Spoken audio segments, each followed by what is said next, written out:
Bonsoir, c'est une sorte de finale pour les organisateurs qui tablent sur 2 ou 3 millions de personnes dans la rue, plus de 200 rassemblements dans toute la France. Nouvelle mobilisation demain samedi contre la réforme des retraites, test indispensable pour les syndicats alors que certains médias et des politiques parlent d'essoufflement. Virginia Forgac et Jérémy Guillaume sont allés à la rencontre d'un jeune retraité et d'un étudiant.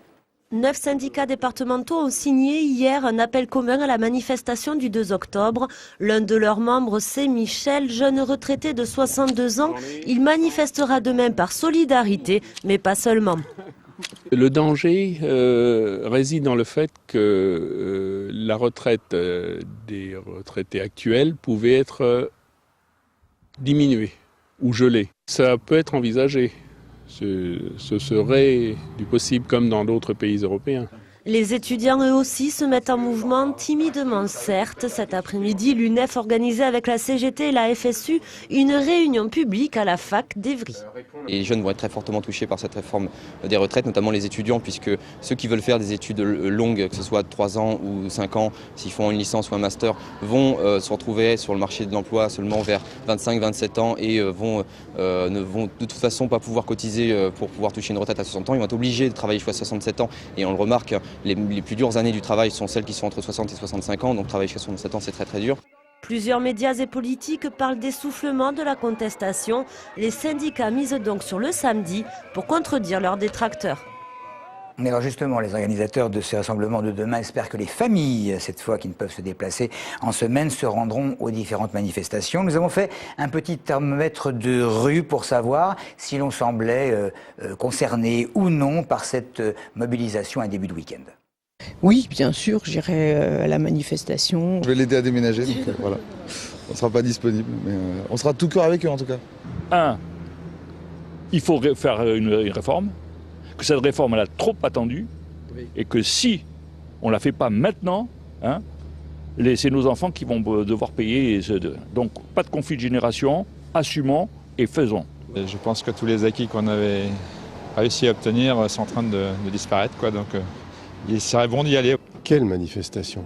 On n'a pas le temps nécessaire pour manifester. Évidemment, je suis un jeune, c'est normal, il faut prévoir les retraites. Il faut que ce soit les jeunes qui commencent à payer pour les vieux. Il n'y aura pas de problème par la suite. Je ne pourrais pas y aller parce que j'ai 2 enfants et donc j'ai personne pour les garder. Autrement, je soutiens le mouvement. Je crois que c'est une manifestation politique et ça ne m'intéresse pas. Non, je ne crois pas parce que j'ai rien de prévu dans ce sens-là, mais je suis pour. C'est vrai, il faut pas mal de jeunes se mobilisent parce qu'on se sent concernés. Si on n'a pas de retraite et compagnie, on est un peu mal barré, quoi. Si je travaillais pas, j'irais, oui. Malheureusement, non, parce que j'ai un mariage. Et s'il y a un rassemblement demain, moi, je suis tout OK, je suis là. Essonien, mais jeune avant tout, quoi.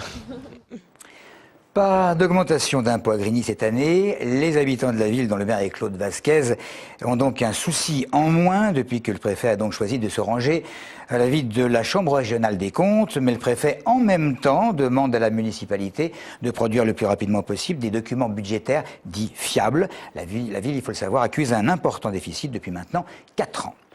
Pas content, Thierry Mandon, le président délégué du Conseil général, décortique le projet de super métro aux alentours de Paris en 2025. Et à propos des RER B, C et D, il ne veut pas que la Grande Couronne soit reléguée au rang de parents pauvres. C'est-à-dire que je crois qu'on marche sur la tête. La nouvelle infrastructure, c'est 1 million d'usagers par an dans 15 ans.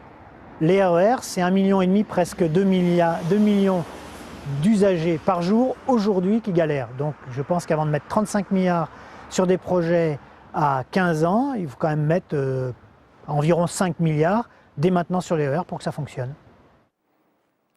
Manuel Valls est venu accompagner les membres d'associations qui aident les femmes dans les quartiers et qui, à son initiative, rencontrait hier la comédienne Rihanna, le député maire d'Evry, qui s'est dit effrayé du nombre d'interventions policières pour des violences faites aux femmes à l'intérieur des familles.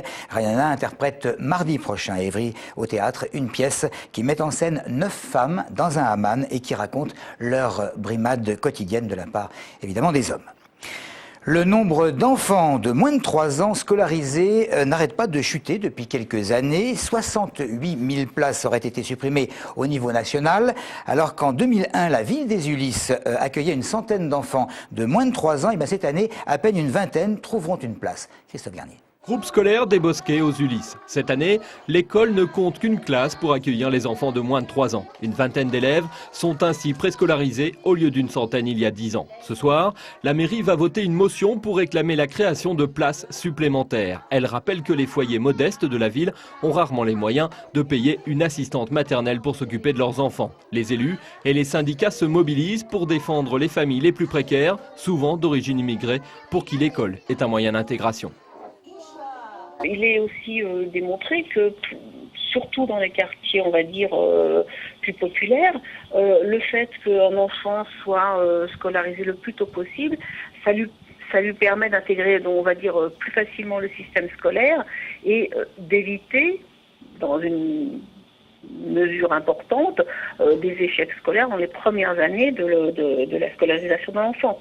Pour les syndicats aussi, le recul de la préscolarisation avant 3 ans renforce les inégalités. C'est évident que là où cette mesure est d'autant plus injuste, c'est là dans les quartiers auxquels elle était destinée prioritairement. C'est-à-dire qu'on sait très bien que les enfants qui ne sont pas scolarisés avant 3 ans dans certains milieux, ils voient leur chance de réussite scolaire amoindrie.